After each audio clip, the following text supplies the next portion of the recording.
देता हूं। श्री दिग्विजय सिंह।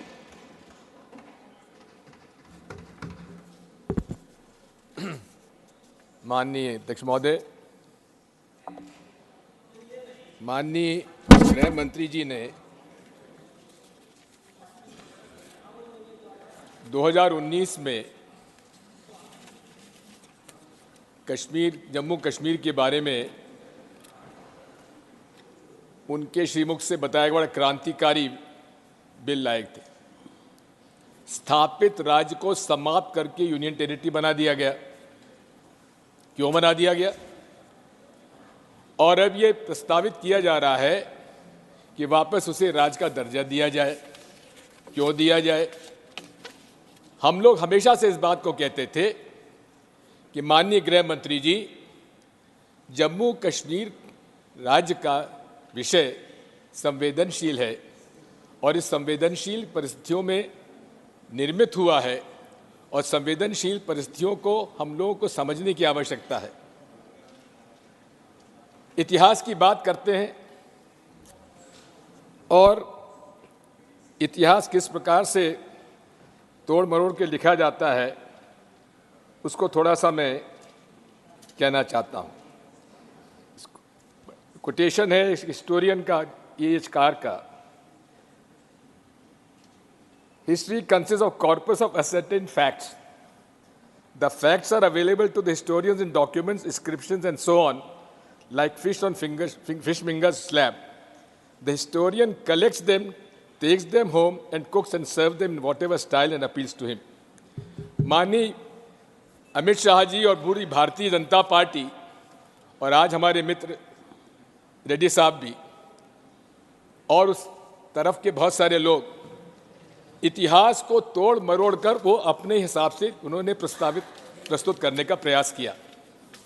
जबकि फैक्ट यह है कि जब देश आज़ाद हुआ तो देशी रियासतों के राजाओं और नवाब और महाराजाओं को ये अधिकार था कि वो किस देश में शामिल हों, वो अधिकार उनको दिया गया था।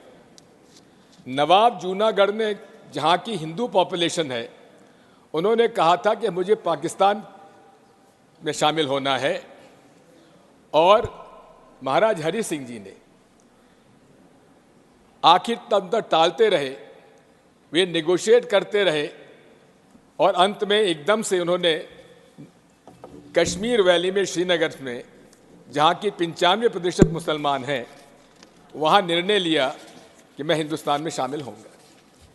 इतिहास इस बात का साक्षी है कि उसके बाद जो कुछ हुआ, अगर कश्मीर वैली और जम्मू कश्मीर आज भारत के साथ है, उसका श्रेय अगर किसी को जाता है तो पंडित जवाहरलाल नेहरू को जाता, शेख अब्दुल्ला को जाता है।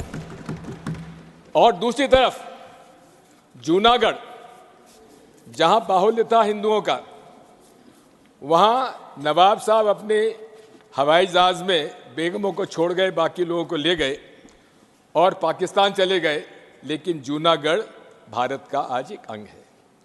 आप कितना ही अमित शाह जी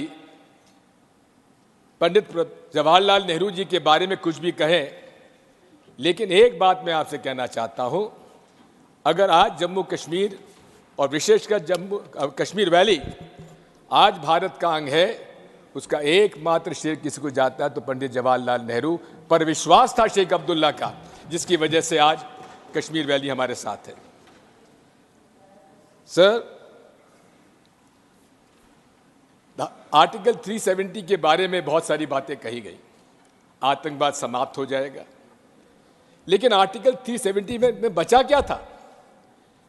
90% जो अलग से आर्टिकल 370 के प्रोविजंस थे, वो तो इंडियन कॉन्स्टिट्यूशन के साथ उसमें समावेश कर दिए गए थे पहले, धीरे धीरे, इसलिए उसका कोई असर नहीं था। और कहा था आतंकवाद खत्म हो जाएगा, समाप्त हो जाएगा, लेकिन क्या आतंकवाद समाप्त आज हो गया? रोज हम आतंकवाद की गतिविधियां वहां पर देख रहे हैं, हमारे लोग शहीद हो रहे हैं। आपका जिस तरह से नोटबंदी में न तो काला धन वापस आया, न भ्रष्टाचार समाप्त हुआ, ना भ्रष्टाचार समाप्त हुआ, दिग्विजय जी, ना भ्रष्टाचार समाप्त हुआ ना फेक करेंसी समाप्त हुई और उसी तरह से Digvijay Singh ji, you are a very एक second sir, let me speak. एक second Let me speak, sir. I'm not yielding. Sir, I'm not yielding. No, I'm not yielding. no, you are yielding to me. Sir, उसी One तरह से- second. I'm नहीं, not yielding. Digvijay उसी जी, तरह से Digvijay sir, Singh उसी जी, तरह से sir, Digvijay Singh ji, sir, I'm you are yielding to me. Yes, sir. One second. You see, in all modesty, I thought it was an issue serious enough sir, I am one second, talking to seriously. make available every member an opportunity to put forth his or her point of view. And we have to keep to the subject. Sir, I am If we talking make the it a subject. debate in journal, that is neither befitting your status. You are a very senior member, sir. Confined to the subject. Sir, I am confined. The way they had claimed. Similarly, and conclude also, they had sir. claimed in Article 370 when it was discussed here in the Parliament, they had said that we will finish terrorism from Jammu Kashmir. क्या वो समाप्त हुआ? Sir, we will wait for the reply. Sir नहीं हुआ. आज अगर आप रोज हम देखते हैं कहीं ना कहीं घटनाएं हो रही हैं. सर दूसरी बात यह है कि आपने आरक्षण का बिल लाए हैं. पहाड़ी लोगों को भी आप आरक्षण दे रहे हैं, अच्छी बात है. ये कांग्रेस पार्टी और नेशनल कॉन्फ्रेंस की सरकार के समय से हम लोगों का प्रस्ताव ये रहा है. लेकिन उसमें ये भी बात समाप्त अभी नहीं, उसमें साफ नहीं की गई है कि आखिर जो हमारे अभी जिनको आरक्षण मिल रहा है उनका आरक्षण समाप्त तो कम तो नहीं होगा. इसी के साथ साथ हम ये भी उनसे चाहते हैं कि उन्होंने बिल में ये बताया नहीं है कि कितनी संख्या में इतने पहाड़ी लोगों को और दिया जाएगा, कितना प्रतिशत दिया जाएगा, इसका कोई स्पष्टीकरण उन्होंने नहीं दिया है. सर मैं आपसे कहना चाहता हूं कि आज जम्मू कश्मीर के विशेषकर जम्मू कश्मीर लोगों का मेरे भी कई लोग वहाँ पर रिश्तेदार हैं, जितेंद्र सिंह जी इस बात के नहीं होंगे तो बता देंगे. वहाँ पर आज इतनी नाराज़ी है कि जिन लोगों को लोकल लोगों को नौकरियाँ मिलती थी वो आज नौकरियाँ नहीं मिल रही हैं. ठेकेदार बाहर के प्रदेशों से आ रहे हैं, मैं नहीं कहूँगा कहाँ से आ रहे हैं. लोकल लोगों को आज कोई अधिकार वहाँ नहीं बचा है. मैं आपसे अनुरोध करना चाहता हूँ कि ये हालांकि जो रिजर्वेशन का बिल है इसको तो हम समर्थन करते हैं क्योंकि हम लोगों का ही पुराना प्रस्ताव था, लेकिन उसमें क्लैरिटी की आवश्यकता है. आज 4 साल हो गए आपने कॉन्स्टिट्यूशन अमेंडमेंट किया और उस समय इस हाउस में जम्मू कश्मीर का एक भी प्रतिनिधि नहीं था. हालांकि आप फिर उठ के कुछ कहेंगे, लेकिन सबसे बड़ी बात है तब जम्मू कश्मीर की असेंबली नहीं थी, जबकि कॉन्स्टिट्यूशन अमेंडमेंट के अंदर ये प्रावधान था कि स्टेट असेंबलीज का भी उसमें समर्थन आना चाहिए. थैंक यू सर यू से thank you. I say I am grateful, sir. Conclude. I am grateful, sir. So you are supporting me. I am extremely grateful. No, I am not supporting you, sir. Sir, the point I am trying to make as a matter of fact, Sir, Divyajit Singh ji, what you are saying me, I am baffled. Thank you, sir. As a lawyer, Yes. with some knowledge of law and Yes. constitution, Sir, I am not a lawyer, unfortunately.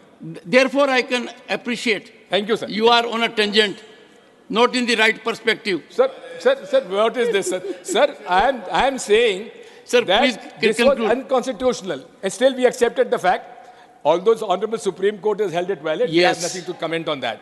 Yes. So the point I am trying to make is, मैं आपसे अनुरोध कर रहा हूं कि जम्मू कश्मीर का मसला जितना संवेदनशील है उतनी संवेदनशीलता इस माननीय मोदी जी की सरकार ने उसको प्रदर्शित नहीं किया है.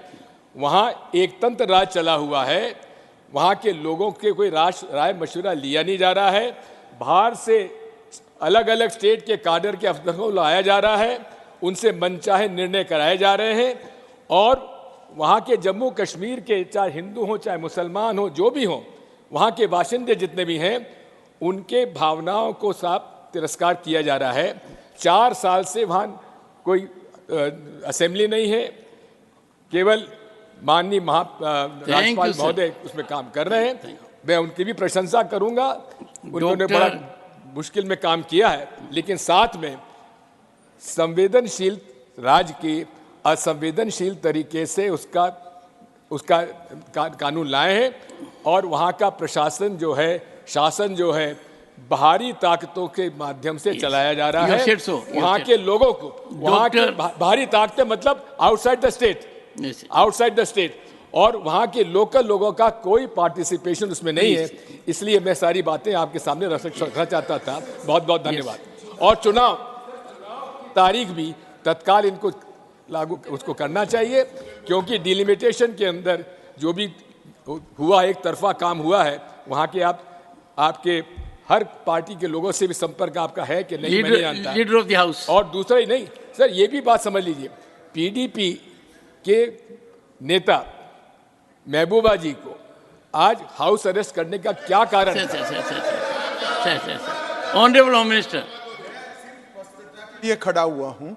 सुबह एलजी ने साहब ने स्पष्टता कर ली है, वो जहां जाना चाहे हम सिक्योरिटी भी देंगे, जा सकती है। अब जबरदस्ती कोई बाहर नहीं ले जा सकता, कोई हाउस अरेस्ट नहीं हुआ है, मैं रिकॉर्ड पर कहना चाहता हूँ। Leader of the house, leader sir, ये मेरी सर ये तो बड़ा गलत आरोप है। This is Akbar, this is करेंगे This is Akbar. ये कोई दिग्विजय सिंह जी, इसको ये कोई this is a personal observation and prejudicial महबूबा जी की पुत्री ने अपना वीडियो Honorable- जारी किया है। उत्तर में जैसे Leader of भाषण the देना House. होता है वैसे बात है। Leader of the house. माननीय अध्यक्ष जी, मैं एक स्पष्टीकरण चाहता हूँ माननीय दिग्विजय जी से। इन्होंने अभी अभी अपने वक्तव्य में एक बात कही कि बाहर के लोग आके यहाँ काम करते हैं और लोकल लोगों को काम नहीं मिल रहा है। मैं इनसे जानना चाहता हूँ, क्या ये जस्टिफाई कर रहे हैं जिस प्रकार का वहाँ व्यवहार हुआ बाहर के लोगों से, क्या ये जस्टिफाई करने के लिए उन्होंने वक्तव्य दिया कि जिसके कारण इनके सरकार के रहते इनके सरकार के रहते बहुत बड़े वर्ग को, बहुत बड़े समाज को वहां से विस्थापित कर दिया गया, और आज भी जो लोग वहां काम कर रहे हैं उनके साथ जो दुर्व्यवहार होता है, क्या ये उसको जस्टिफाई करने की कोशिश कर रहे हैं? Honourable parliamentary affairs minister, honourable one second, I would wait for a minute.